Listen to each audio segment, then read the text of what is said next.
Le problème du travail des migrants et de la perception, c'est finalement ce qu'on voit à travers les réactions des téléspectateurs sur Facebook, sur les réseaux sociaux et sur Twitter. N'hésitez pas à nous renvoyer et à continuer à nous envoyer vos remarques et vos questions.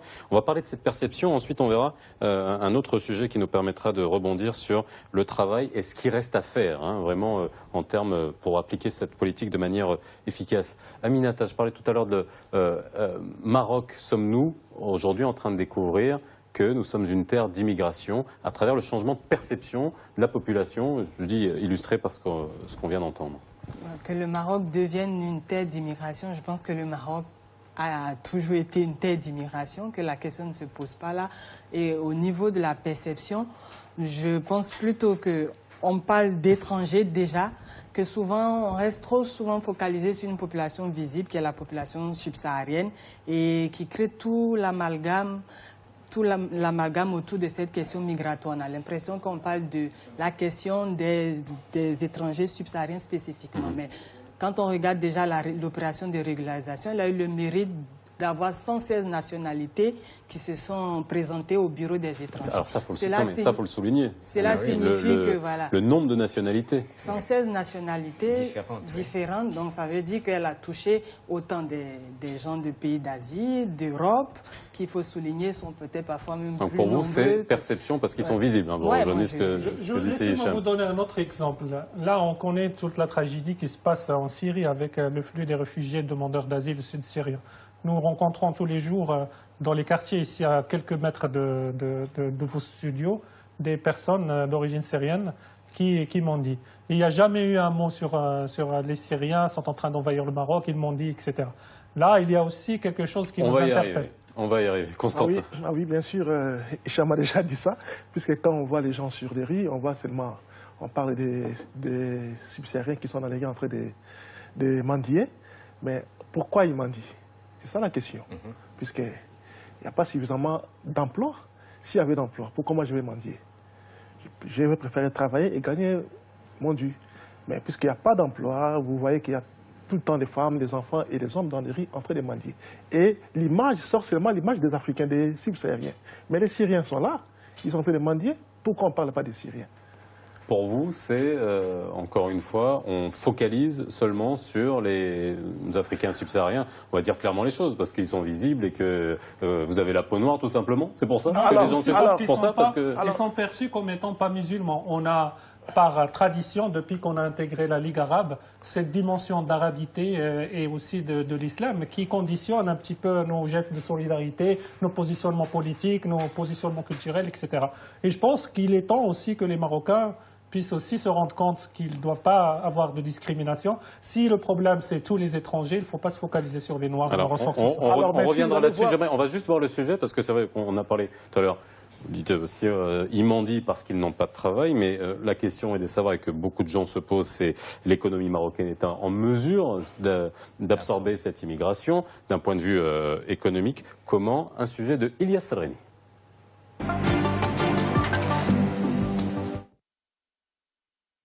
Ils sont vendeurs ambulants, ouvriers dans le bâtiment ou encore femmes de ménage. Les employeurs ne leur fournissent que très rarement des contrats de travail, condamnant un grand nombre de migrants au travail dans des conditions parfois très difficiles. Conséquence, ils ne peuvent pas produire de justificatifs valables pour obtenir une régularisation. Sont-ils condamnés à demeurer dans l'illégalité? En 2014, selon la Fédération internationale des ligues de droits de l'homme, seuls 4% des étrangers ayant demandé la régularisation de leur situation sur la base d'un contrat de travail ont obtenu gain de cause. Après le bilan de cette campagne dressé le 9 février dernier par le ministère de l'Intérieur, les arrestations ont repris notamment dans la forêt de Gourougou, près de la frontière avec Melilla. Le groupe antiraciste d'accompagnement et de défense des étrangers et migrants estime que 1200 personnes ont été arrêtées en février dernier. Elles ont été conduites vers différentes villes dans le centre et le sud du pays. Toutes sont très éloignées des frontières nord du Maroc et des grandes villes où se concentrent les populations immigrées. Qu'en est-il de la politique de rapprochement familial? Existe-t-il des structures d'accueil adaptées dans ces régions? Soutenue par l'Union européenne, la politique migratoire marocaine est un exemple dans la région, selon Dimitris Avramopoulos. Le commissaire européen aux migrations et affaires intérieures de la commission Juncker rappelle que le Maroc est le premier pays africain à mettre en place une réelle politique migratoire. Dans un esprit de coopération, l'Union européenne a mis en place un programme de 10 millions d'euros afin de parer aux besoins les plus urgents en termes d'accueil. Ce programme s'articule autour de 5 axes: éducation, santé, insertion professionnelle, appui aux femmes migrantes vulnérables et enfin le pilotage de la politique migratoire. Est-ce un moyen pour l'Union européenne de se décharger de cette responsabilité ? Alors, on l'a bien vu, pouvoir absorber ces migrants pose le problème de l'absorption dans le tissu économique et qui puisse, on va dire, justifier d'un emploi. Et beaucoup sont dans le secteur informel et ils n'ont pas de certificat de travail. Et donc, et c'était un critère déterminant pour la régularisation. Comment on peut gérer ça ? Moi, je vais d'abord revenir sur ce qu'on a dit tout à l'heure. Quand nous voyons l'immigration clandestine, on pense tout le temps aux migrants subsahariens. Beaucoup plus que moi, je vois les migrants subsahariens. Mais or, sur les 116 nationalités différentes, je crois que la totalité n'était pas des migrants subsahariens. C'était aussi d'autres migrants. Et moi, j'étais parmi, grâce à l'appui du CNDH, du CADEM et des OIM, les leaders associatifs qui sont allés à Nador pour sensibiliser les migrants de sortir, d'aller se faire régulariser. Mais au moment où je vous parle, 90% de ces jeunes, à peu près 403 personnes, migrants que nous avons sensibilisés au niveau des Gorogo, des Otia et des Bolingo, ce sont des forêts des Nador, ils n'ont pas eu gain de cause. C'est-à-dire qu'ils ont fait leur dépôt, mais on ne les a jamais appelés. Et le bureau des Nador, c'est le premier bureau à être fermé parmi tous les bureaux des étrangers au Maroc. Alors, ces gens-là, qu'est-ce qu'ils vont faire? Ils n'ont pas d'emploi, ils n'ont pas de carte de séjour. Ils vont rentrer dans les rues pour demander l'argent puisque la forêt des Goro n'existait plus. Et ils seront obligés de venir ici à Rabat. C'est pourquoi vous voyez tout le temps, il y a des gens qui sont dans les rues, dans des feux rouges pour mendier, puisqu'ils n'ont aucun document. Et nous avons beaucoup plaidé sur ces cas. Le migrant, bien sûr, que ce soit régulier ou irrégulier, doit subvenir à ses besoins au quotidien. Et il est intelligent, il regarde la société d'accueil, comment il fonctionne, et il essaie de s'adapter. Quand il trouve une société d'accueil qui prend la solidarité, comme la société marocaine, c'est vrai que la mendicité, il y a la tentation parce que quand même il y a un peuple qui est solidaire, etc. Il y a des programmes d'aide humanitaire et de soutien aux migrants, de fourniture d'aliments, de denrées alimentaires, de vêtements, de soins, etc. Moi, ce que j'espère, c'est que c'est une phase transitoire, c'est-à-dire que ça ne doit pas durer. Parce que le problème, c'est quand le migrant s'accommode avec cette situation et il trouve qu'il est plus à l'aise dans cette situation que de chercher un travail. Parce qu'on pourrait rencontrer, on pourrait fournir des formations professionnelles parce qu'il y a un besoin de main-d'œuvre dans un certain secteur, mais la personne concernée, il trouve qu'il gagnerait peut-être mieux sa vie en mendiant que d'aller faire une formation, des stages, puis Vous avez parlé de solidarité. Aminata, vous trouvez que la population, que la société civile est suffisamment présente en termes de solidarité? Vous êtes d'accord avec ça? Oui, complètement. Complètement, je pense que oui, la société civile, la société marocaine de façon générale est assez réceptive et assez solidaire. Après, moi, je voulais plus mettre le point sur... Quand on parle de l'accès au travail, on est en train de parler de mendiants et du travail formel. Mais en temps, comme le reportage le disait, il y a une grande partie de cette population qui se retrouve dans le secteur informel. Sachant que le travail lui-même, de façon générale au Maroc, il y a un secteur on a une informel. Grande part de secteur informel, voilà, déjà un secteur informel. Donc, oui. c'est pas des gens toujours qui ne font rien, mais qui font des boulots qui ne leur permettent pas, par exemple, d'avoir un contrat de travail. Donc, toute la réflexion, toute l'innovation sur comment ces personnes, des employés de maison, des gens qui travaillent comme agents de sécurité, comment ces personnes, aujourd'hui, pourront, s'ils ont été régularisés, renouveler leur titre de séjour. Sachant qu'en tant que société civile, nous voyons en fait se profiler une tendance qui va s'installer dans la durée, notamment en lien avec le texte, le cadre juridique sur le travail domestique. Là, il va y avoir très clairement un frein à l'emploi des enfants en tant que travailleurs domestiques, et on voit déjà par les personnes qui viennent nous voir pour des problèmes dans l'association d'accompagnement juridique administratif, qu'il y a énormément de travailleuses essentiellement étrangères, non ressortissantes, d'Asie, beaucoup des Philippines notamment, mais aussi d'Afrique subsaharienne, qui tranquillement, surtout à Casa et Rabat, sont en train de remplacer cette main-d'œuvre qui a été exploitée de manière honteuse pendant plusieurs années. Donc effectivement, c'est un processus qui a existé au Liban, qui a existé dans les pays du Golfe et qui est en train maintenant de s'organiser. D'ailleurs, les bureaux de placement informels sont déjà très actifs sur Facebook et sur Internet, qui proposent en fait soit pendant une journée, soit pendant une semaine ou pour une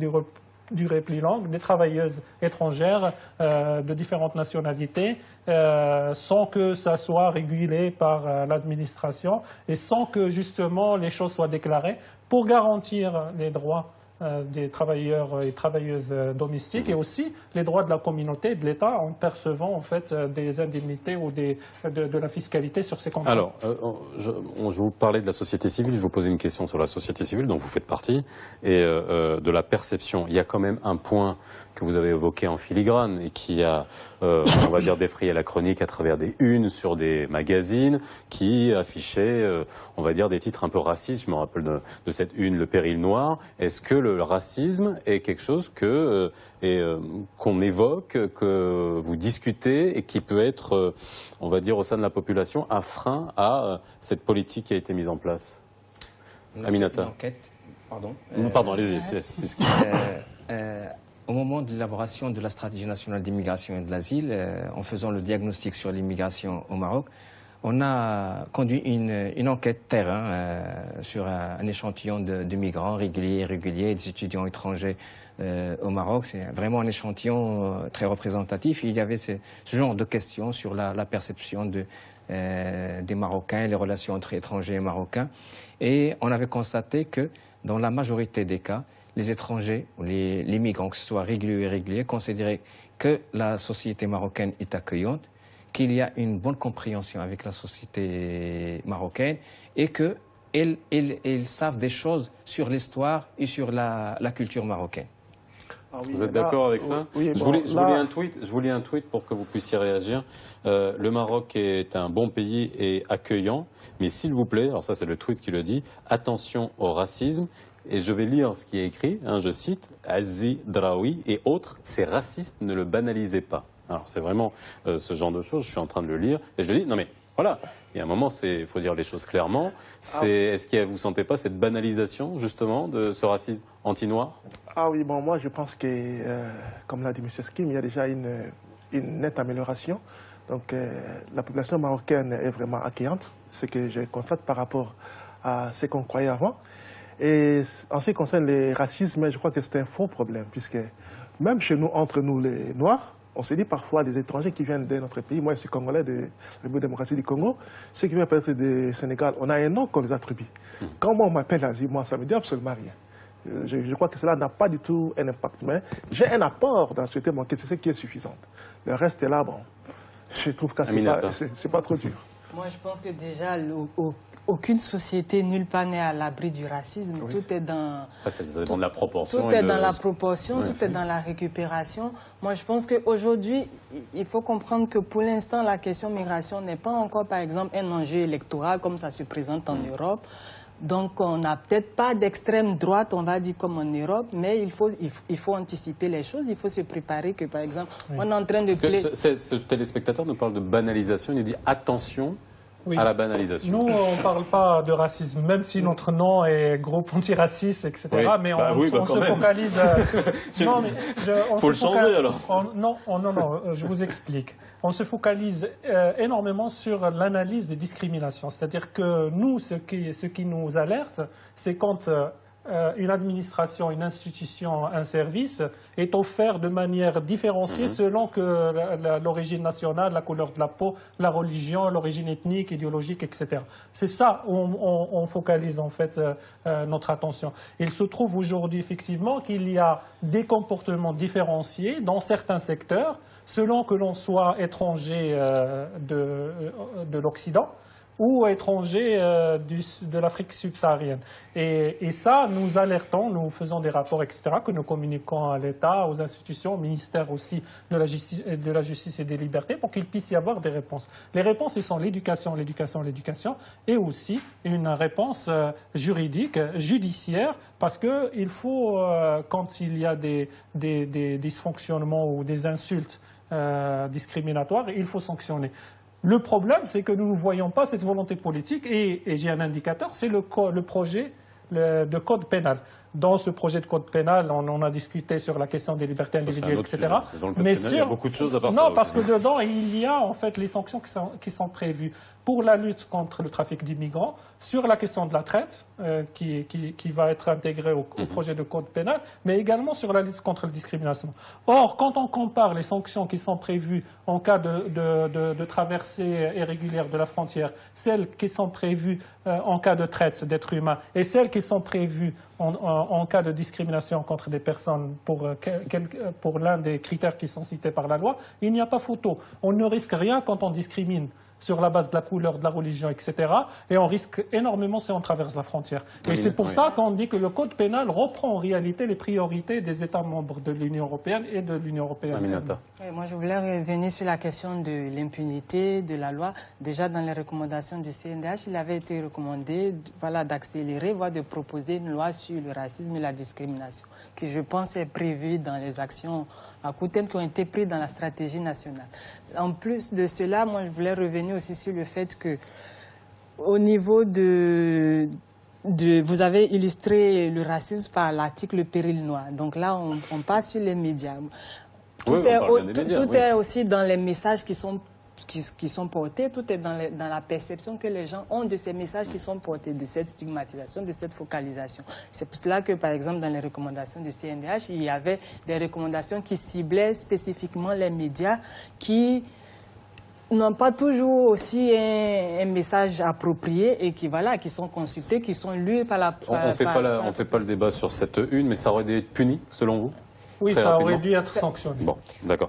C'est Skim, juste par rapport au retard, on va dire, juridique, en termes des différentes lois qui avaient été justement recommandées par le CNDH, en termes pour le droit d'asile, d'immigration et la traite des êtres humains. Déjà, il faut noter la célérité avec laquelle les projets de loi ont été préparés. Donc, dès l'annonce de la politique, il y a création de commissions pour la mise à niveau du cadre réglementaire.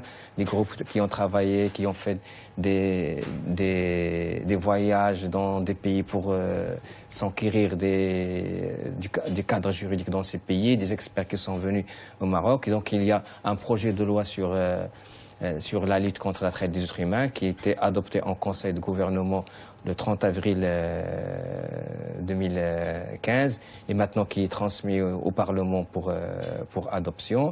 Il y a un projet de loi sur l'asile qui va réglementer la procédure de l'asile, le recours, les critères et tout ça, et avec l'instance qui va être chargée de ce processus et qui va passer bientôt dans le processus d'adoption. Il y a un projet de loi sur l'immigration qui va remplacer la loi existante 0203 sur le séjour au Maroc et qui prend tout ce qui est positif dans cette loi qui a été élaborée dans un contexte particulier en 2003 et qui ajoute d'autres choses telles que l'intégration des migrants. Le processus d'adoption prend son chemin parce que donc il y a les délais dans chaque phase gouvernement. Il y a déjà le travail légistique pour que les projets de loi ne soient pas en contradiction avec des lois existantes, qu'on ne répète pas des choses. Beaucoup de travail législatif qui doit être mis en place. Mais Hicham, vous nous disiez que même dans ces projets au sein du Code pénal, c'était pas satisfaisant, c'était pas suffisamment coercitif pour ne rien dénigrer des efforts qui sont fournis, du travail de ces commissions ad hoc qui font un travail extraordinaire avec des gens, des fonctionnaires qui sont très engagés, qui prennent sur leur temps, qui prennent sur le temps de leur famille, etc. On reconnaît tout ça avec beaucoup de travail. Nous avons un certain nombre de constats malgré ce que je viens d'avancer. J'aimerais d'ailleurs à cette occasion remercier Skim d'être avec nous ce soir en fonction des circonstances dans lesquelles que vous vivez en ce moment. Je veux juste le préciser. bon, je ne voulais pas utiliser le terme mais. Dites mais. Il y a un mais, il y a un mais. D'abord, la société civile n'a pas été impliquée dans ce processus-là. Nous le suivons, c'est notre rôle. Nous avons des échos. Nous avons certaines versions des projets de loi, etc.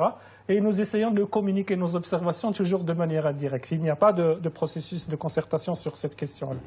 Maintenant, ce qui nous trouvons absolument dommage et contraire aux engagements du Maroc, notamment devant le Comité des droits des migrants en 2013, lorsque le Maroc a présenté son rapport préliminaire sur la mise en œuvre de la Convention pour la protection de tous les travailleurs migrants et des membres de leur famille, c'est un certain nombre de recommandations acceptées par le gouvernement marocain, notamment la décriminalisation de la traversée des frontières, l'article 50 de la loi 0203, qui est repris par le projet de code pénal où les sanctions ont été aggravées. Donc on se dit soit les rédacteurs de ce projet de loi ne sont pas au courant du processus à l'international que défend l'État marocain, soit ils le savent et ils maintiennent quand même des sanctions alors que politiquement le Maroc s'est engagé à ça. Et ça, on n'arrive pas à comprendre. Alors, non, mais l'Union européenne met des pressions par rapport à la politique migratoire. Est-ce que le Maroc peut s'en affranchir? Parce que beaucoup d'ONG se sont plaints aussi du côté sécuritaire qui avait été mis en place, de l'approche sécuritaire, justement pour la criminalisation du passage des frontières. Est-ce que l'UE est là à mettre constamment la pression pour que le Maroc soit finalement le gendarme de l'Europe? Non, là, il faut préciser que cette politique, c'était une décision souveraine prise par le Maroc. Et, comme ça a été dit, la dimension humaine il est centré sur la dimension humaine et surtout avec les rapports qu'a le Maroc avec l'Afrique, avec l'Afrique subsaharienne. Donc il n'y a pas de pression ni de l'Europe ni de là. Il n'y a pas non plus de fonds conséquents de l'Union européenne pour que le Maroc mène cette politique. Le Maroc mène cette politique par ses propres moyens. C'est vrai que que ce soit sur le plan bilatéral des pays européens, que ce soit l'Union européenne, fournissent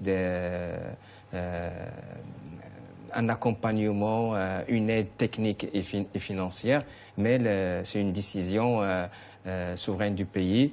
Le Maroc a une grande tradition en émigration. Il y a 5 millions de Marocains à l'étranger. Ce que le Maroc souhaite pour ces Marocains étrangers, il veut les fournir aux immigrés qui sont sur son sol. Je confirme et j'ajoute un élément important qui permet aussi aux téléspectateurs de mieux comprendre les deux. Il n'y a pas que le niveau Union européenne, il y a aussi les États membres. Par exemple, la coopération, la collaboration sécuritaire dans l'interdiction de franchissement des barrières, on vient de voir l'image, entre le Maroc et l'Espagne, il est énormément en avance par rapport aux discussions avec l'Union européenne. Juste un exemple. Il y a aussi une coopération bilatérale. Il faut quand même rappeler que l'Espagne a une loi qui autorise sa police et la Guardia Civile à reconduire à la frontière, à refoulement à chaud. C'est-à-dire quoi? On reconduit à la frontière des migrants qui sont passés juste par le fait qu'ils soient passés par le Maroc? Ils ont eu recours à un artifice juridique. Oui. Ils ont considéré que le no man's land, oui, ce tronçon entre les barrières n'est pas le territoire de Melilla ou n'est pas le territoire de Ceuta. Et donc, à travers cet artifice qui a été validé par le gouvernement Benkiran, soulignons-le, à travers concrètement la publication d'un accord signé par Driss el-Bassari en 1992, qui se dit l'accord de Malaga, qui permet l'acceptation des non-ressortissants marocains qui ont traversé la frontière. Et ça a été publié dans le bulletin officiel en 2012 par le gouvernement Benkiran, qui a repris cette décision de el-Bassari que nous avions contestée à l'époque déjà. Donc juste pour revenir à l'Union européenne, moi je pense que l'Union européenne a été surprise par cette politique aussi. La preuve, c'est que dans leur communiqué et aussi dans la réorientation qu'ils ont essayé de donner tout de suite pour rattraper le tir en essayant de redéclencher le processus de discussion autour du partenariat pour la mobilité, le déclenchement des fonds supplémentaires pour pouvoir accompagner la politique, ça me semblait, moi, en tant qu'observateur, et membre de la société civile, plus comme une tentative de courir après le train que quelque chose qui était prévu. Constantin Ibanda, vous êtes d'accord avec ça, avec cette analyse? Ah bon, quand on dit que la politique l'Union européenne était de freiner les migrants pour ne pas aller en Europe? Moi, je pense que c'est oui.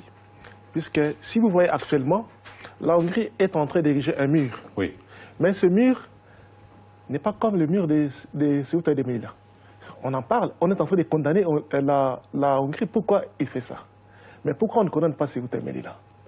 On voit que l'Union européenne est en train de financer l'argent à tout moment pour que ce mur soit érigé et que les migrants ne puissent pas en franchir. Donc c'est une politique, quand on dit que bon, c'est un effort de l'État marocain d'intégrer les migrants ici au Maroc, mais en soi, je ne suis pas d'accord avec ça. Aminata? Sur la question je pense que M. Skim a donné la réponse selon l'analyse, on ne pourrait pas dire que le Maroc fait systématiquement ce que l'Union européenne demande. Le Maroc est un État souverain qui, sur cette crise migratoire qui se présente dans la région, aujourd'hui qui est l'actualité, le Maroc a eu le mérite, soulignons-le, de prendre sa part de responsabilité. Après, voilà, nous avons les enjeux politiques. L'intérêt du Maroc aujourd'hui a été affirmé de faire face à cette politique et je pense que l'intégration ne pourrait pas aller dans le sens de la volonté de l'Union européenne. Alors, est-ce qu'on a des centres? Oui, c'est ce qui est. Après, je voudrais juste parler des centres d'accueil. Quand le Maroc renforce la surveillance de ses côtes pour que ne pas des embarcations clandestines arrivent en Europe, c'est pas qu'il rend service à l'Europe, c'est qu'il sauve des vies. Et on voit ce qui se passe actuellement en Méditerranée. D'accord, donc c'est dans la continuité de cette politique humanitaire. Ouais, très bien.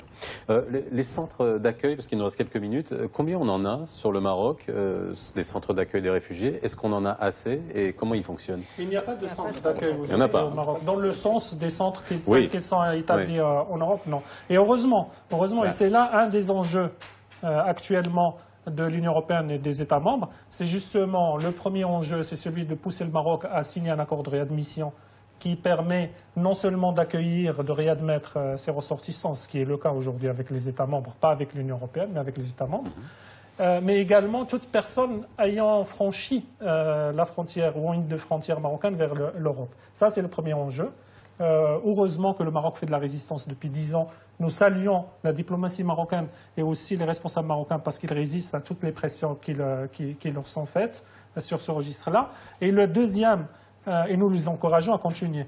Et la deuxième, c'est la question de l'installation des centres. Alors il y a en fait un artifice juridique aussi, je vais l'expliquer très brièvement, c'est installer des centres et essayer de donner des visas humanitaires, c'est-à-dire créer une sorte de corridor humanitaire à travers de ces centres.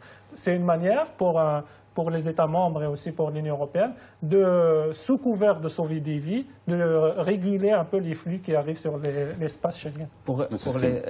Pour qu'une intégration soit réussie, il ne faut pas essayer de doubler les systèmes, c'est-à-dire faire un système pour les nationaux et un système pour les étrangers ou les migrants. C'est une source de discrimination. Je m'explique. Pour les centres d'accueil, pourquoi? C'est pour venir en aide aux migrants qui sont nécessiteux. Il y a des centres pour les Marocains, on utilise les mêmes centres pour les Marocains que pour les étrangers. Faire des centres spécialement pour les migrants, c'est une stigmatisation et le rendre de manière contre-productive contre une intégration. C'est du tri. C'est tout à fait. Qui est en train d'être fait ailleurs. Et l'objectif de cette politique, c'est d'offrir aux migrants les mêmes choses qui sont offertes aux Marocains. Sur le plan, par exemple, du logement, les Marocains bénéficient, sur certaines conditions, de logements sociaux. On a introduit une disposition dans la loi de finances 2015 qui permet aux migrants, dans les mêmes conditions que les Marocains, de bénéficier de logements subventionnés par l'État, par exemple. Nous arrivons à la fin de l'émission, vous le savez, nous sommes en direct et je vais conclure juste avec un tweet, je vous ferai pas réagir dessus. Intégration, travail, éducation des enfants, logement, les migrants sont là pour nous interpeller sur les enjeux de l'altérité au Maroc. Ça va être le mot de la fin. Merci d'avoir été avec nous sur le plateau de 60 minutes pour comprendre. Je rappelle que nous étions en direct. Excellente soirée sur Média TV. À demain.